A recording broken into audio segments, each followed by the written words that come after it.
John Hook's Newsmaker Saturday starts now. Thanks for joining us on Newsmaker Saturday. We are going to begin starting to talk to some of the candidates running for statewide office, particularly the governor's race. We have asked all the governor's candidates, Democrat, Republican, to appear on the program. We look forward to hearing from all of them. Some of them have reached out to us. We will be having them in the weeks that follow because we are only now 3 months away from game time. That's when ballots go out in early July. And the first one up to bat, Democrat Marco Lopez, joins us on Newsmaker Saturday. Good to see you. Thank you. It's good to see you, John. You're running Democrat for governor, former mayor of Nogales. At 22 years old, you became the mayor of Nogales, reelected 2 terms. Right. That's like boy wonder stuff. And didn't you say back then, I want to be governor by the time I'm 40? You know what? It's absolutely right. You're not, you missed it by a little bit. I missed it by 4 years. But we're close. We're in the range.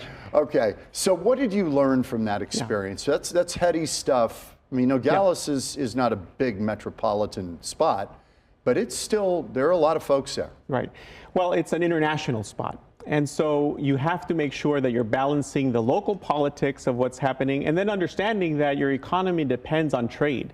And in this case, it's the largest port of entry in the state of Arizona with a $15 billion trade capacity back and forth. So the issues are important and they're heavy, but more importantly, you recognize that you always have to listen to the people, John. And if you stick to that principle at the local level, that's where it matters. That's where the rubber hits the road. And so throughout my career, when I was later at the state level and then worked for President Obama at the federal level, you always remember that your roots are key to your success. So after Nogales mayor, you just give people so that they know who you are. This is part of the process here. You went to work for Janet Napolitano when she was governor in commerce. That's correct. So she appointed me first as director of the Arizona-Mexico Commission, and then I worked my way up in her administration. Ultimately, by 2008, she appointed me director of the Arizona Department of Commerce for the entire state. And then you go with her to Homeland Security when she is appointed by President Obama. That's right. To head up. In 2009, President Obama appoints her Secretary of Homeland Security, and I get appointed Chief of Staff at Customs and Border Protection, which is the largest law enforcement and trade agency in the country. 60,000 men and women deployed across the world and a budget of $13.5 billion at the time. Right. You end up Chief of Staff to Customs and Border Protection. That's correct. So you know this border issue. Yeah. This is the seminal issue for Republicans in this race. This is not even 1, 2, or 3 on your radar, right? Well, look, I think that it has become a talking point and a very divisive issue, especially within the Republican primaries nationally, not only here in Arizona, but nationally. And what's sad, John, in that perspective, from someone who grew up on the border, who led the largest border control and trade agency in the country, these are very complex issues that require the steady leadership and understanding that you need to invest heavily in technology, in infrastructure, and in manpower in order to have those issues succeed on behalf of the American people. What about walls? Walls are a part of it, but it's one part. It's you cannot forget your manpower, you cannot forget your technology. And so that is why it is frustrating for someone like me that understands deeply how these issues impact border communities to try to wrap around in my mind that people do believe that just a wall will solve all those problems. Yeah. We know that they don't. Okay, so what's happening down there now? Yeah. With, I think we're up to several thousand a day. Yeah. I think prudent people look at this and they say, this makes absolutely no sense. There's no process. It's chaotic. Do you think that this is a good idea, that we're just kind of, people are just rolling in here? So look, I think that it is very chaotic, and we have an obligation to demand that our federal government eliminates that chaos at the ports of entry and in between the ports. You're talking about the Biden administration now stepping in to really put the hammer down? Absolutely. This is what... Because we don't have enough people to deal with this now. Well, you know what, John, when I left the agency, we had 20,000, a little, actually closer to 21,000 men and women of the Border Patrol. Today, we're down to 15,000 because the previous administration didn't invest in the recruitment and in making sure that they were backfilling a lot of those positions that people retire. And because they were so fixated on the wall as a solution. And so today, we don't have enough capacity to respond to the issues that are occurring in between the ports of entry and even at the ports of entry. So that's why I'm saying that we cannot, in any issue, and in this case in particular, we cannot believe that one solution will solve it all. Does the state have a role in this? The state's role is providing leadership and support in advocacy to the federal government to make sure that they have quality partners on the ground that are going to work, including NGOs. So, for example, in Yuma, I was recently talking to some of the NGO leadership, the Red Cross, and some of the other medical facilities that are working with Homeland Security to try to make sure that people who are coming across are properly registered, administered, and then, if they don't have a claim, processed out of the country. And so it's that partnership that needs to exist. And so when I led the agency, I was always cognizant of the fact of understanding who is willing to be a good partner and who's just playing politics. Sadly, in Arizona today, in the governor's office, we have someone who's interested in playing politics. That is not going to work. We have critical issues that need to be solved, but they have to be solved with the interest of solving it, not playing politics with it. One more thing on this, and you can speak from many different points of view on this. You're the son of immigrants, you're Hispanic. Correct. This idea that Hispanics do not, that they want an open border, that is just not true in the polling if you start diving down. Yeah. It's not true in real life. This issue bothers right. a lot of folks. Correct. The system is broken, John. And I think folks, you talk to my parents, immigrants, still live in Nogales. My mom's on the city council in Nogales. Right. My grandmother's 93 years old. You talk to them and they will tell you they want an orderly system. And so that's the obligation that we have as good paying Americans, is to make sure that the federal government builds a system that can properly process individuals that our economy needs to work in our cities. You talk about in the campaign, you talk about the promise of Arizona. You think economy is number one, jobs. Correct. No, it's that promise of Arizona that brought my parents to this country nearly 50 years ago with the belief that Arizona was a place that if you worked hard, got access to a good education, treated others with respect, and played by the rules, you could get ahead. It worked for them, and it's worked for me and my sisters, always with the belief that the economy, that driving factor of why people come to America, our freedoms, but our access to be able to move up in life. That's what so many families are missing today because we're not investing in education. How does that square with this idea that the country is systemically racist and people of color don't have the opportunity to advance and that the system is stacked against them? What you're telling me is that's not true. Well, what I'm telling you is that we need to make sure that we are making the right investments so that people can succeed in tools. So the tools, our education system, so today we're 49th in the country in investing in our education system. That should be the equalizer for all, John. But today, some school districts are doing great and some school districts are doing horribly because we're not investing in a system to give families, working families throughout our state, the tools to succeed. That's what I'm saying. Education, we're spending now $6 billion in Arizona on education. We're spending $2 billion more than we did in 2015. That's a lot. But the test scores have not gone up accordingly. Now, granted, there's been COVID, there have been issues and challenges. Sure. But do we not have to tether this spending of dollars to outcomes? Absolutely. But the issue is that we have over 2,000 classrooms without a qualified teacher. Therefore, our class size goes up. How can a kid learn? How can we expect a kid in rural Arizona, for example, where a class size might be over 32 kids to learn, where in a more prevalent or advantaged school district in Arizona with 20 kids in a class with a qualified teacher, you can't declare that they're equal. So how would you Learning fix it? isn't equal. How would you fix it? So you have to invest in early childhood education, but you also have to build a system that incentivizes quality outcomes, like you said. For example, in making sure that we are investing in vocational training, in apprenticeships, in certifications, because we've got to prepare our kids, our workforce. We've got to prepare our workforce for the next 10, 15 years, John. If we don't, it doesn't matter how much money you put in the system if it's not tied to the outcomes of the economy, the economic outcomes that we want for our state. And we know that those, for us, are going to be in hospitality, in healthcare, and in technology.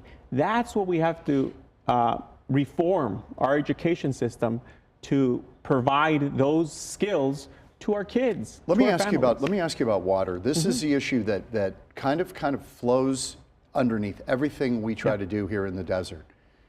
Are you on board with what the governor has talked about, desalination plants, trying to augment what we're getting from the Colorado River in terms of a drought that's now stretching into 30, 40 years perhaps? So look, I think we are in a climate crisis, and it does require the leadership to bring everyone to the table to make sure that we are having the right supply for the next 50 years. I'm on the board of the Nature Conservancy. We've been working with local communities in northern Arizona to make sure that that snow melt and that runoff is appropriate for our lakes and streams, and it's refilling our aquifers. But we also have to understand that we do need creative concepts. And so in my work, I'm the only candidate that's suited with and actually has negotiated international agreements with Mexico specifically. And so as the governor talks about the desal plant, it's something that we need to consider. You like the idea? It is, yeah, but it is long term. And and it won't solve the whole problem. It won't solve. It will augment. It will augment it, but it'll get us close to about another 1 million acre-feet of water that we will need for the next 20 years, beyond the 20 that we have if nothing else changes. Yeah. So it gets us there, but we need it's a mix. I've got to ask you about this, and I want to give you an opportunity to respond to it. Yeah. A little bit of scandal has touched your campaign, and I want to ask you, and I'll give you a response. Justice Department looking into a bribery case against a global firm, Odebrecht. It's one of the largest building and mining companies in Latin America. They were paying out millions, bribing politicians to try to gain access to contracts. You were working for Mexican President Peña Nieto back in 2012, I believe it was. Some of that money ended up in your hands, about $35,000. So what did you do to earn that money, and were you concerned of where it came from? Sure. So first of all, I was never working for President Peña Nieto. With the allegation and what we've known since the day we launched, we've been at this for 13 months, John. And what we knew is that eventually our opponents were going to see that we were picking up steam, we were getting endorsements, we were properly fundraising, we were a real threat. And so that eventually they were going to come up with distractions. This is exactly what it is. In no part of that story was there any allegation of any wrongdoing by myself or the firm. In 2012, as you properly note. And so you weren't working for President of Mexico. No. Trying to help his reelection. No, not at all. And so that's the confusion that they have tried. What was the money for? So the firm was engaged in 2012, the firm that I founded, to do 2 background checks. It was done, it was paid for, and we moved on. 7 years later, the individuals, or an individual that was part of that operation, that firm, was involved in these schemes. Had nothing to do. So the fact that the money came from allegedly Swiss bank accounts, that didn't raise a red flag for you? No, because it never happened as they claim, John. And this is part of the confusion. And so that's why we quickly addressed it and we moved on, because we've known that... Is it over? It's over. Okay. It's absolutely over, John, because we know that it was fabricated. It's fabricated to try to keep us away from talking about education, talking about jobs, talking about our water, our economy. Well, then let's take the remaining time here. What do you want to talk about? What is we've got about a minute. What is number 1 on the list? Other than jobs, we've got that. Yeah. Education, there's a synergy between the two, obviously. What else? So it's about how we're going to restore the trust of working families that understand that Arizona is the place that they can succeed. But we've got to make those investments in technology. We've got to make those investments in healthcare. We've got to make those investments in education. because that's what's going to move us forward. Today, we have 180,000 families that would rather be purchasing a home but can't because it's out of price. Do you think we need to raise taxes in this state? Do We you don't. not like this projection of trying to lower taxes, lower? So we don't need to be cutting or raising taxes. What we need to be doing is using the funds that our economy is generating, and we need to invest it in education. That is the key to our future success, John. Even though half of our budget goes to education right now, more than half. Yes, because that's our growth. If we want to continue to have a healthy economy, John, we need to invest in giving people the skills to succeed for the next 10, 15 years. This shouldn't be a conversation, and we shouldn't be patting ourselves in the back because today our economy is doing well. No, we need to be thinking about, this is why my business background is important in this. We need to be thinking about the next 10, 15 years. If we don't, our economy is in danger of stagnation, and we're going to continue to fall behind with other states in the Southwest. That's what we need to be sure that we're doing. We need to compete. Marco Lopez, thank you. Best you, of John. luck to you in the primary. Appreciate you coming in. Absolutely. Yeah, we'll be back in a moment on Newsmaker Saturday. Back on Newsmaker Saturday, since we've been talking about the election with Marco Lopez, candidate for governor, obviously we mentioned that we're just weeks away now from early voting beginning, which will happen in July. That'll start. And we thought we better talk it over with the guy who's in the know, Stephen Richard, the Maricopa County recorder who was elected in 2020. Stephen, good to see you. Thank you very much for having me. Okay, so you've got some red line dates that you want to talk about. We've got the August 2nd primary coming up. What are the key dates that we got to keep in mind here?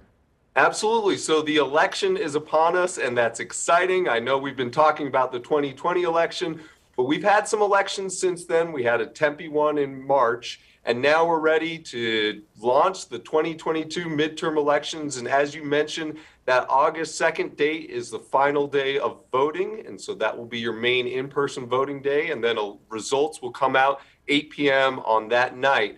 But now, 90 days before August 2nd, which starts as soon as we turn the calendar page to May, we start sending out 90-day postcard notices to anyone who's on the active early voting list. Okay, so they get that, and they can make sure that they are requesting a ballot if they wish one. Based on what happened, what's that? I'm sorry, that's correct. Okay, so if you're an independent, this is a really important thing because in Arizona, independents can't just float. They've got to declare for the primary, right? That's right. So what's important is that if you're an independent, you can vote in the August 2nd primary, but you need to take an action. And you either need to do that by when you get that 90-day notice card, you need to fill out either Republican or Democrat, and then you need to send it back. Or you need to go to request.maricopa.vote starting May 2nd, and you need to fill out the form on that website to be able to request which party's primary you want to participate in. Stephen, you're probably not the guy to ask because it's probably a question for the legislature, but why do we make independent voters, who are now the largest bloc in Arizona, why do we make them go through this hoop of having to declare?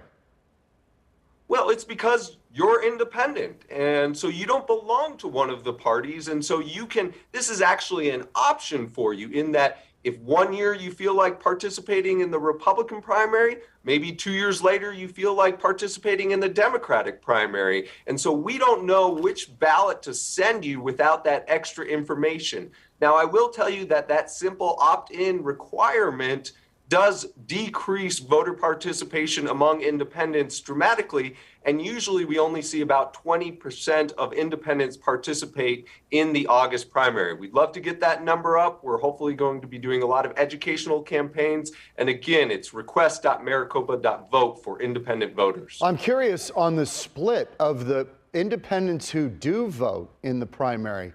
How does it split Republican and Democrat?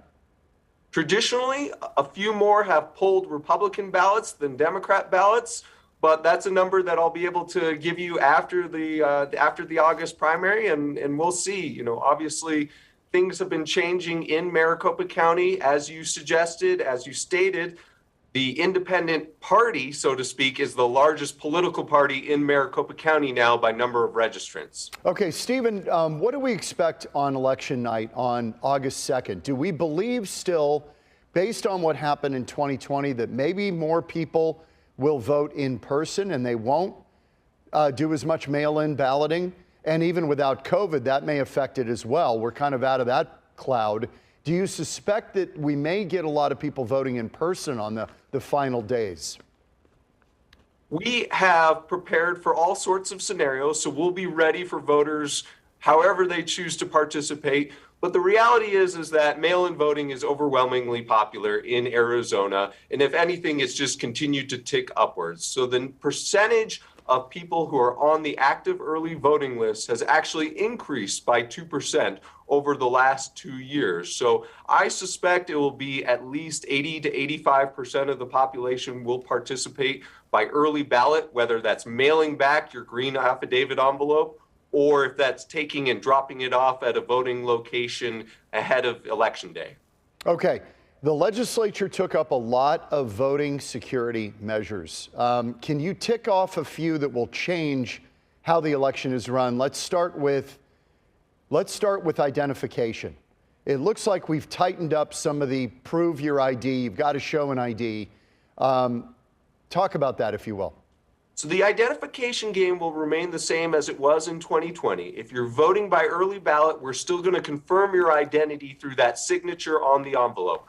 We take that signature, we look at your historic signatures in your voter registration file, and we match that. If we don't have a match, we give you a call. If you show up to a voting location, then yes, you have to check in, and then you have to show a form of ID. For most people, that's a driver's license. So you scan it at our Sitebook check-in station, and then you show it to a poll worker who comes over and checks that. So that part is going to look fairly similar.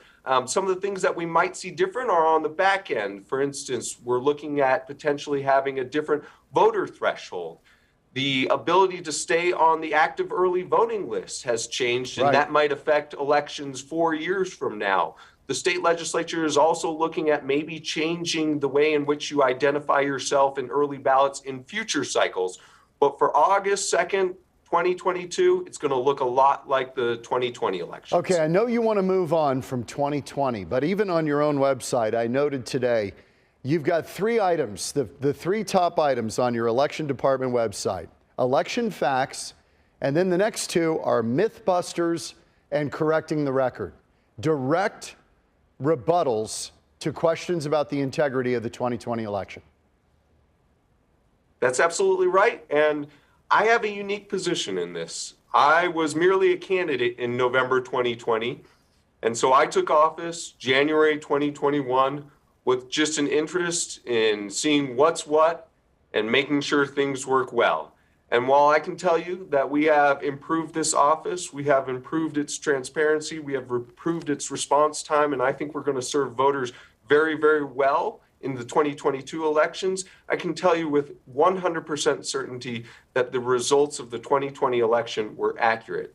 And those results have been confirmed by many, many, many tests, including most recently an assessment by the State Auditor General, including an assessment by Special Master John Shadegg, who enlisted 3 technology experts, and even in the Attorney General's review, where he alleged some vulnerabilities that we're looking at, he did not say that there was anything to suggest inaccuracy in the ultimate tally. And to date, he has only indicted a handful of individuals who, yes, committed potentially some form of individual election fraud. And our office is working with the Attorney General to assist his investigations and to ultimately prosecute if responsible. You're a Republican who voted for Donald Trump, so you would not be predisposed to not believing that maybe something was wrong. You think, though, that the election as it stands is good? 100%. Joe Biden was the lawfully elected president.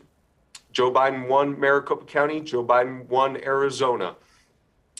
The reality is that far bigger than Republican versus Democrat, far bigger than my own political policy preferences, which are those of a free market Republican, are simple facts about reality and simple facts about our institutions.